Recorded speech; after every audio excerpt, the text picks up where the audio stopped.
안녕하세요. 어르신 정보TV입니다. 노인 일자리랑 시니어 인턴십이 같은 건가요?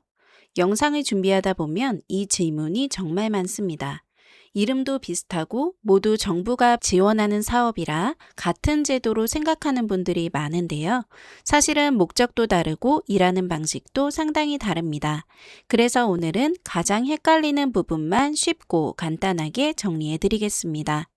처음 노인 일자리 관련 정보를 찾아보시면 공익형, 사회서비스형, 취업알선형, 시장형, 시니어 인턴십처럼 처음 듣는 용어가 한꺼번에 나옵니다.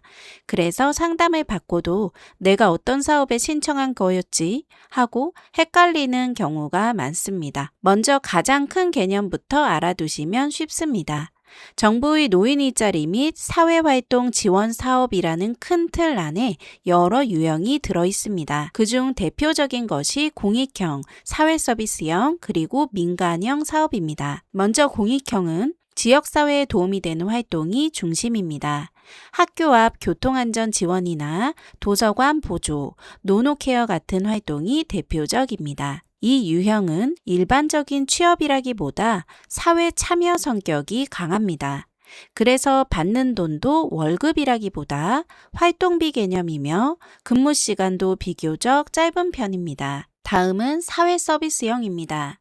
행정보조나 돌봄, 복지 서비스처럼 일정한 역할을 수행하는 경우가 많아 공익형보다 업무의 전문성이 조금 더 요구됩니다. 근무 시간도 늘어나고 지급되는 금액 역시 공익형보다 높은 경우가 많습니다. 그리고 많은 분들이 가장 궁금해하시는 시니어 인턴십은 이것과 성격이 완전히 다릅니다. 시니어 인턴십은 기업에서 실제 직원으로 근무하며 재취업을 목표로 하는 프로그램입니다. 정부가 기업에 지원금을 지급하고 기업은 참여자와 근로계약을 맺어 임금을 지급하는 방식입니다. 즉, 활동에 참여하는 개념이 아니라 실제 취업에 가까운 제도라고 이해하시면 됩니다. 그래서 급여 구조도 달라집니다. 공익형은 활동비 중심이고 사회서비스형은 공익형과 근로의 성격이 함께 있는 형태입니다. 반면 시니어 인턴십은 근로계약을 체결하고 월급을 받는 방식이며 4대 보험이 적용되는 경우가 많습니다. 연령 기준도 차이가 있습니다. 공익형은 대부분 만 65세 이상을 대상으로 하지만 시니어 인턴십은 만 60세 이상 미취업자부터 지원할 수 있습니다. 그래서 아직 일할 의지가 있고 본격적으로 다시 취업을 원하는 60대 초반이라면 시니어 인턴십이 더 적합한 경우도 많습니다. 여기까지 기억하시면 어렵지 않습니다.